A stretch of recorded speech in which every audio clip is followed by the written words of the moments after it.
we're going to go to our second matchup in the Yo bracket, determine an Elite 8 spot. We are going to have the T-Rex escape. I keep calling it the chase, but it's really the escape from the paddock of the T-Rex. Yeah. It's just I have too many moments of watching the ILM documentary and just watching the scene of the T-Rex chasing the Jeep over and over in my head. So it's hard to edit that out of my head. Hmm. So we have the T-Rex escape from the original Jurassic Park, which has taken out the Wayman fight from Everything Everywhere All at Once, and has taken out the first Jade Fox fight from Crouching Tiger, Hidden Dragon. This T-Rex truly might turn into the T-Rex from the franchise to where it's just unkillable, because Hmm. it's going that way right now. Uh, Big time matchups here. So we have that scene of Jurassic Park taking on the breaking of the Deeping Wall from the Lord of the Rings Two Towers, most famous for Legolas sliding down on the shield. But you get all these great moments of Aragorn, Gimli, all the elves, all the Rohirrim still fighting.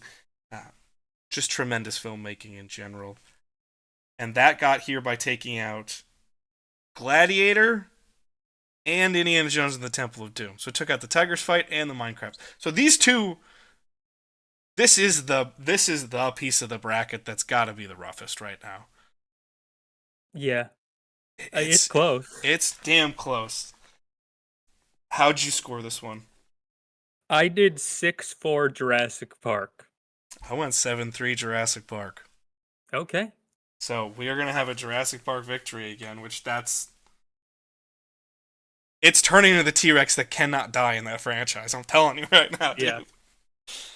I think going into the tournament, that's the scene that was probably the one I overlooked the most I would say the of same. how, because that Jurassic Park is actually one of the Spielberg films that I rewatched the least. Which is crazy by most people's standards. I understand Yeah, why you don't, but I'm just not a dinosaur person. So like it just doesn't do anything. Well, I shouldn't say it doesn't do anything for me, but it's like the one that I'm like, of all the adventure ones, it's the one that I get the least out of. sure. Like even I like Hook more than I like Jurassic Park, which Sure. is crazy. I can say Jurassic Park is 10 times the film that Hook is, but I like Hook more. I'm Uh not sure if I can agree with you on that. It would be close cuz I do love Hook, but Jurassic Park just does something oh, it it's gets a you in the feels, you know. yeah, I mean it's an amazing film, but So, briefly on Jurassic Park, why did you give it the lead? it's the same thing I said before. It is able to hit so many tones within one scene. And it's perfectly in terms of a suspense scene, it builds it up so well. Yeah. I would it's something to where what I always loved about it is the mapping and the elements. Every time you don't think the danger can be topped, they throw in another element to make it more dangerous and another element to make it more intriguing. And I remember in the descriptions for making Raiders of the Lost Ark, one of Spielberg and Lucas's goals for that movie was, what if we had a cliffhanger at every reel? Mm. That scene is essentially, what if we had a cliffhanger in every frame?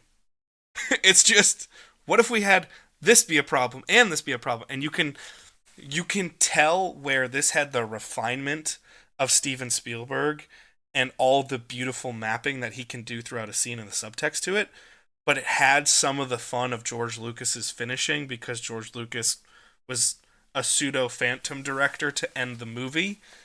Yeah, he finished the sound And so, editing and mixing of the film. and Yeah. you can tell that there's still a little bit of fun elements of George in there that make it just that extra spectacle. Not that Steven needed help for that, but Yeah. it's just kind of the kismet thing of two best friends that are, I don't know if it's arguable, the two biggest iconic directors of all time. I don't think George Lucas is the I most. wouldn't say that.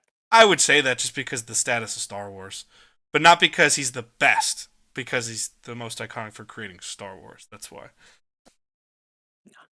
But I understand you're going to disagree with that comment. But I think there's an argument to be made. But it's just something of just two best friends being like, what if we made this dinosaur movie? It's just fucking ridiculous. And I know he didn't really, George didn't have that much to do with it, but he kind of phantom directed some stuff at the end, so it's fun. For me, it's all the elements, again, mixed together that bring this tone that is so fun, but thrilling and scary and exciting and so many different things. Yeah. When it goes up against Interstellar, that is going to be when I think I'll have to talk more about all the aspects of it Yeah. because that's a good matchup. It's a beautiful matchup. I mean, that's an elite matchup that my greatest concern going into this when we did this was once we picked our final four or our number one seeds. My greatest concern was going to be, well, it's just going to turn into those. And I'm truly on the fence right now what I would pick. So it's going to be interesting to say the least. Yeah. Now let's go to Two Towers. I will start this off. It's what I've been saving the most. And I've said this on the Return of the King element entry in this tournament. I've also said this in the Fellowship of the Ring entry. But to me, the Two Towers is the best subtle fantasy world building on film you will ever see. Because you get all four races in that movie, or all four races that are in that battle, all are shown to be wildly different and shown characteristics, while it still just seems as big fight versus big fight.